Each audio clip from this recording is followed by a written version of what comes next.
What's up? Welcome back to my channel. If you're new here, my name is Holly and this is my booktube channel. We talk about reading and books and new releases and all of that kind of thing.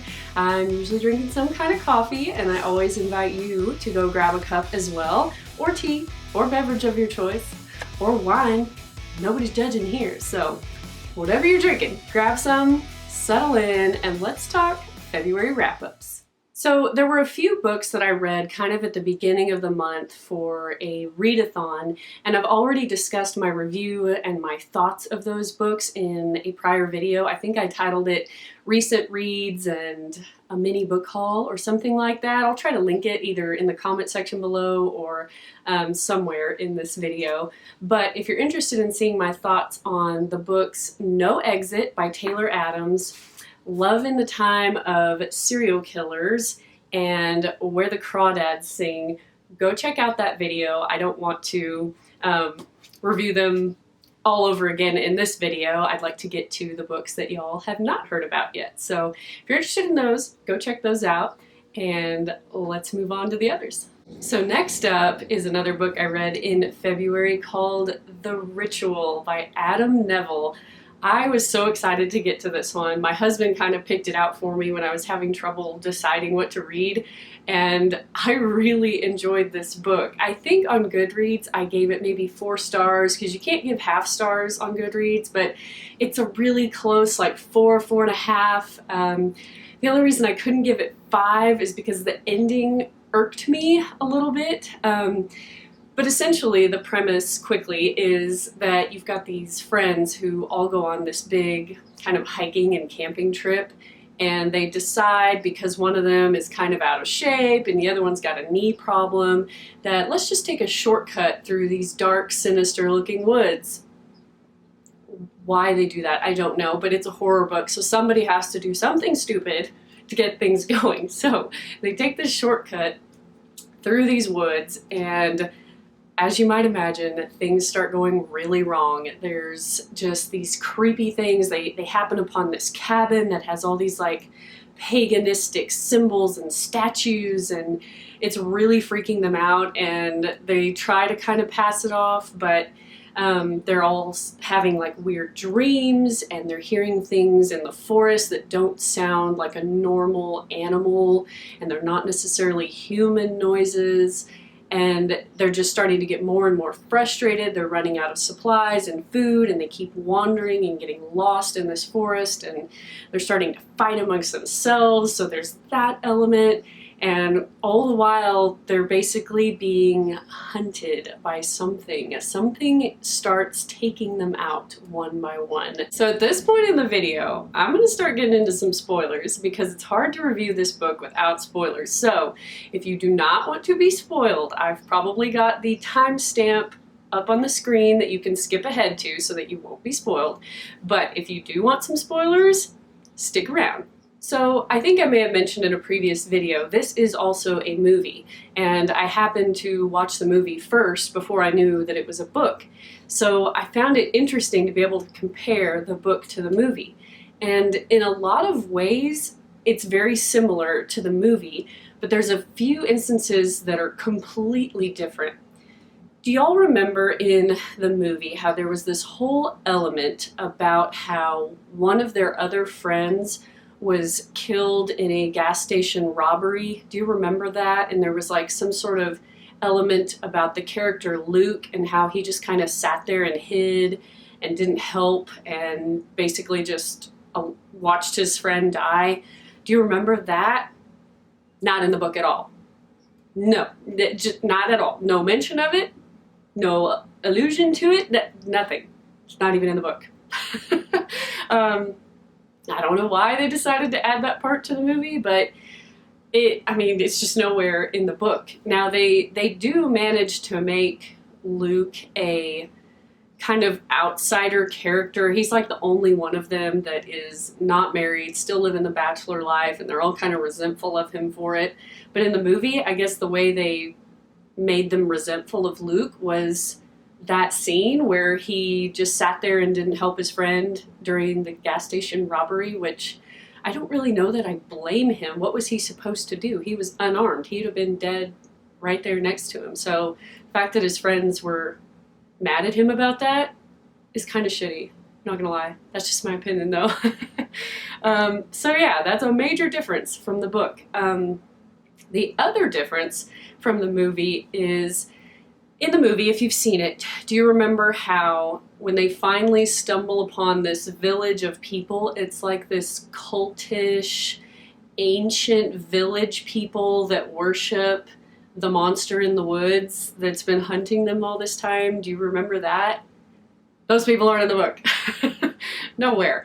The people that they do stumble upon are like these like late teens, early 20s heavy metal band wannabes. They're like these really strange, kind of murderous, on the run people that think they're a heavy metal band. And they're sort of encroaching on this old woman who is kind of like the cultish people from the movie.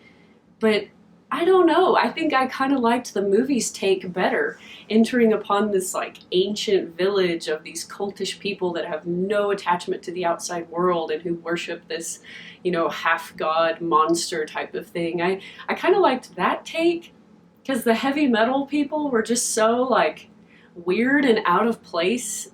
I mean, it worked and I still enjoyed it, but it was just kind of odd. And maybe that's why the movie changed it, because they had the same thoughts I did, where they were like, a heavy metal band in the middle of an ancient forest? What? So that was kind of odd, but yeah, another big difference from the movie. I guess one of the main similar things is that Luke basically is the only one to make it out alive, just like in the movie. So there is that, and I still really enjoyed it. So despite the movie and book differences, I still really loved it, still gave it 4 stars. So I can't really complain too much. So if you're back with me after skipping ahead to avoid spoilers, basically I really enjoyed this book. The only thing that kind of irked me in both movie and book is the ending. I feel like it didn't wrap it up as neatly and with a bow as I like. But maybe some people like that. They like kind of an open-ended cliffhanger type of ending. My type A personality needs it wrapped up with a bow. I need to know certain things to be satisfied, and the fact that I was kind of left hanging bothered me. But if you like cliffhangers, you might really like that. In general, I really loved The Ritual. I highly recommend you pick it up. It is just creepy and bone-chilling and awesome, both movie and book. I think you would like either one. So there you have it. That is The Ritual by Adam Neville. So after The Ritual, which was a pretty heavy, dark read, I needed a palate cleanser, so I picked up a cozy mystery called On What Grounds by Cleo Coyle. I loved this book. I thought it was so good. It was written in the early 2000s, so therefore set in the early 2000s. So there's not a ton of technology references or social media references or any of those things, which I loved, because when I read a book, I like to escape to a different time or a different world, and I don't want to be reminded of the things that stress me out in the current world, like social media and COVID and whatever else is going on. I need an escape, so this was perfect. So this takes place in New York City, and you are following the main character, Claire. She is the manager of this coffee shop called The Village Blend that has been around for many decades. Claire is kind of a master at running things, and she has obviously employees that help her, and one employee in particular that the book focuses on is Annabelle. And Claire goes to open up the shop one morning and finds Annabelle unconscious at the bottom of the stairs. So obviously Claire's freaking out, calls the police, calls the ambulance, and Annabelle is whisked off to the hospital. And pretty much throughout the book, Annabelle remains in a coma, which I won't say much more about her condition and kind of what happens with her, but she is dead body in this book per se. Every cozy mystery has a dead body that turns up, but this one's a little unique in that Annabelle was not dead when she was found. She was merely unconscious and therefore could give no information about who attacked her. At first, the cops kind of dismiss it as just an accident, that maybe Annabelle just fell down the stairs, but because Claire is really sharp and astute and she starts noticing different things that clue her in, she does not believe that this was just a mere accident. So of course she goes about trying to solve the mystery. And like I said, I really love the setting of this book. It is early 2000s New York City, and there were some pages where the author dives into September 11th, and I loved it. The author did it so tastefully, so just heartwarmingly, and it just, oh, the American pride in those pages is top notch. And I don't think that's a spoiler. It's very close to the beginning of the book.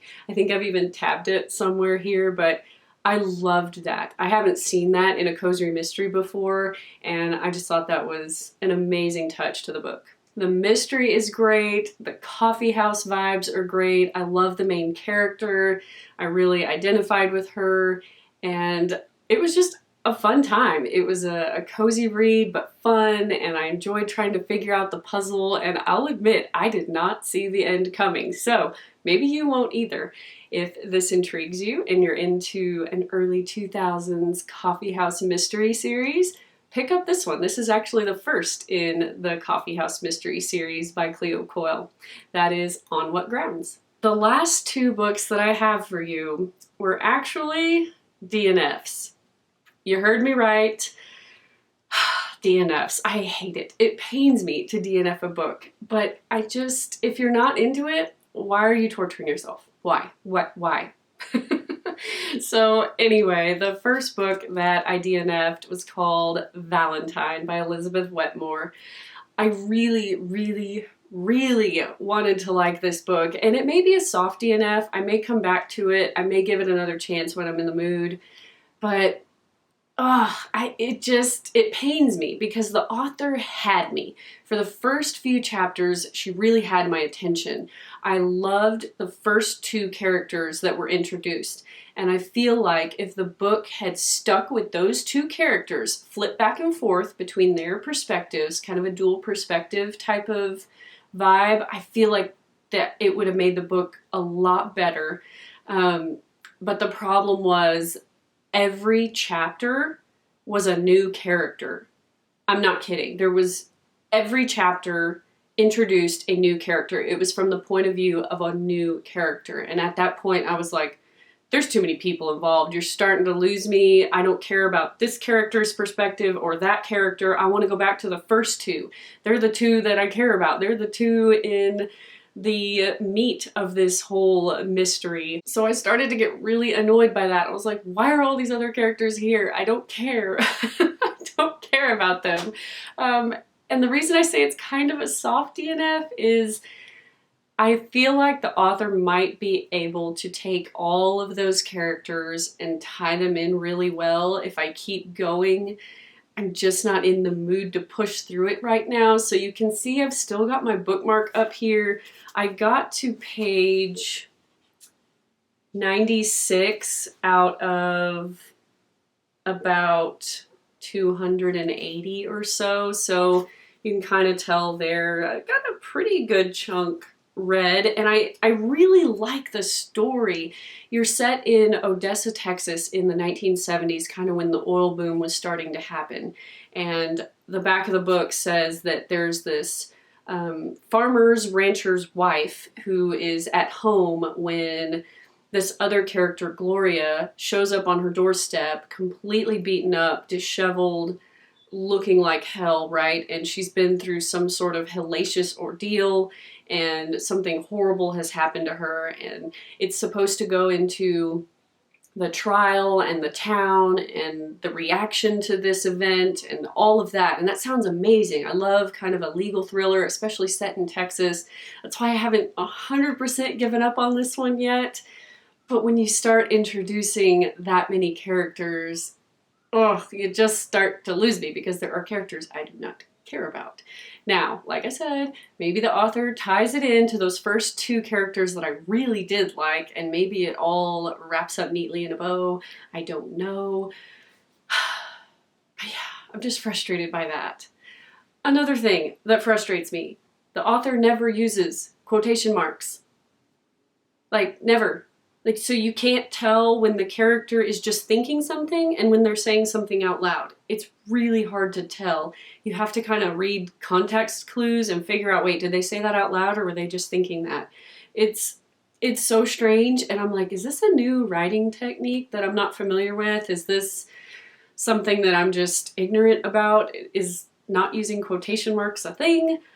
I don't know. Is this just a stylistic choice by the author? I might have to Google that. I'm not really sure, but that made it kind of confusing, and I had to keep, as I'm reading, I like to just fly, sentence, sentence, sentence, sentence. But this, I had to sentence, sentence, reverse, go back. Wait, was she thinking that or saying that? I don't know. Keep reading, and then I had to keep going back, and and I was like, put the bookmark in, set it down before you hurt yourself. So, I'm having kind of a love-hate relationship with this one at the moment, but as of right now, it is a DNF, I'm sorry to say. But if you've read this and you made it all the way through and you loved it, tell us something about it in the comments below. Don't leave any spoilers, but maybe let us know. Should we keep going? Should we give this a shot? Should we put it down? I don't know. So, there you have that one. That is Valentine by Elizabeth Wetmore. And the last book for February that I attempted to read is called We Keep the Dead Close by Becky Cooper.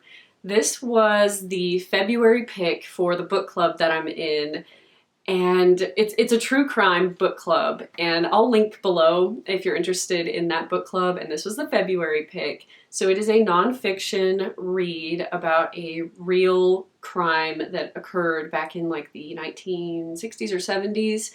And first of all, it's a chunk. There are probably, gosh, let's see, close to 500 pages, which I'm not scared of big books. I mean, that's fine. It's just, it was a lot for a nonfiction read. It is hard to read nonfiction that is 500 pages. And the author is doing a good job, so this may be another one I pick up at another time when I just feel like pushing through it, but right now it's kind of a DNF. I still have my bookmark in it. You can tell right here I made it about that far. Not really a huge dent, and I don't hate it so far. I really like the story, and I'm interested in the murder and what happens. And just briefly, if you didn't watch my earlier videos, Becky Cooper is the author that investigated this sort of cold case. There was someone that died at Harvard, the university, back in like the 60s or 70s, and it was never really solved. And there was all these elements of kind of a cover-up within the university, and maybe a professor was involved, but they covered it up, or just very like, you know, what happened here type of read. And the author spends like 10 years of her life diving into this story and investigating it and writing about it. And I really want to like it. It's just, I don't know, it's really hard to get through, and I've been kind of monitoring the thread in the book club app and seeing what other members of the book club are thinking about it, and everyone's kind of saying the same thing, that they're just having a really hard time getting into it, and it's a very daunting 500 pages, and everyone's just struggling. Now, the few people that have managed to make it all the way through, bravo, they've done so well. I don't know how they read it that fast, but they did, and they said that they really enjoyed it. So maybe it's one I need to try to push through later. It's just because of its size, it would take up almost all of my reading time for the month, and in order to be able to provide some more content and recommendations for y'all, I can't spend my entire month on one book. That would be really boring. So maybe this is one I just need to try to read over several months, and when I finish it, I finish it. I don't know. Like I said, I don't hate it. it's just not one I care to finish right now. There's other books that I would rather get to. So if you've read this one, again, let us know if it's worth pushing through or if I should just put it down and save myself the agony. So there you have it. That is We Keep the Dead Close by Becky Cooper. Well, that wraps up the books that I read this February. Couple of DNFs and you know, that's just how reading goes. Don't be afraid to DNF a book. It's okay. I mean, don't torture yourself reading something that you don't enjoy. Life's too short for that. So, you know, that's just how my month went. If you enjoyed this video, make sure to give me a like or a comment or even subscribe if you'd like to see more content. The next video I should have coming out will be my March TBR, the books that I'm looking forward to reading in the month of March. And as you may have been able to notice, I don't stick to my TBRs very religiously. You know, I'm one of the most loyal people you will ever meet, but when it comes to my TBR, I tend to cheat on it quite a bit. So that's okay too. I'm a mood reader. If I don't like what is on my TBR, I just pick something else. So you never know what you're going to get with me, but at least my TBRs give you an idea of what I'm looking at, and sometimes I stick to it, sometimes I don't. But that's what you have to look forward to is my March TBR should be coming out next, and then I think maybe the week after that I'll have a book unhaul for you and maybe a bookshelf tour. I don't know, I'm not going to say too much more. That might be what you have coming your way, so if you're interested, make sure to subscribe, and I will see y'all in the next video. Bye, y'all. Dude, you look dead. I hate when you sleep with your eyes open like that. That's so creepy.